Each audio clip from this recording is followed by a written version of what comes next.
Mallareddy college గురించి మాట్లాడుకున్నాం కాబట్టి ఒకసారి పోలీసులు విడుదల చేసినటువంటి ఆ ప్రెస్ నోట్ చూద్దాం. అంతకుముందు ఇక్కడ చూడండి, ఇద్దరిని అరెస్ట్ చేశారు పోలీసులు.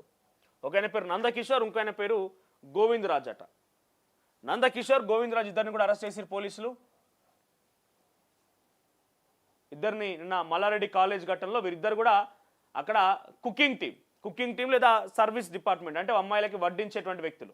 సో వీళ్ళే దీనికి పాల్పడ్డట్టుగా పోలీసులు గుర్తించి ఇద్దరిని అరెస్ట్ చేసిన పరిస్థితి కనబడుతుంది. ఒకసారి మనం చూస్తే ఇక్కడ ప్రెస్ నోట్ ఉంది. ఈ ప్రెస్ నోట్లో మనం చూస్తే ఇగో A1గా నందకిషోర్ 20 ఏళ్ళు మాత్రమే. అసలు నాకు అర్థం కాక అడుగుతా, CMR కాలేజ్ చైర్మన్ గోపాల్ రెడ్డికి మనం తలకాయ ఉన్నా? అదే నాకు అర్థం కాదు.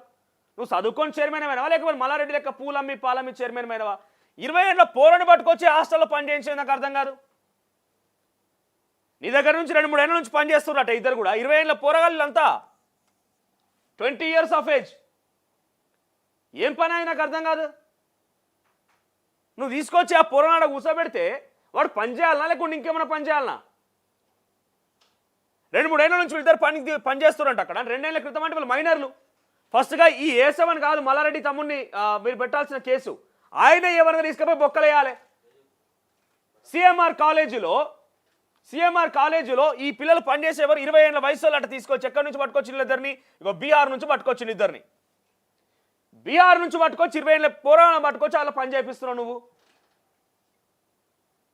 వాళ్ళు జర పెద్ద మనిషి 20 ఏళ్ళు 30 ఏళ్ళు కుటుంబమో భార్య పిల్లలు అయితేనేమో జర బాధ్యత ఉంటుంది. ఇక్కడ యువకుడు కదా, వీడిని ఎట్లా లోపల నుంచి నాకు అర్థం కాదు. మళ్ళీ వీళ్ళు ఎక్కడ తెలుసా, ఈ హాస్టల్లో గ్రౌండ్ ఫ్లోర్లో ఒక పక్క ఇక్కడ ఇటుదికి వాళ్ళ రూమ్లు ఉంటాయి, ఇటుదికి అమ్మాయిల వాష్రూమ్లు ఉంటాయట.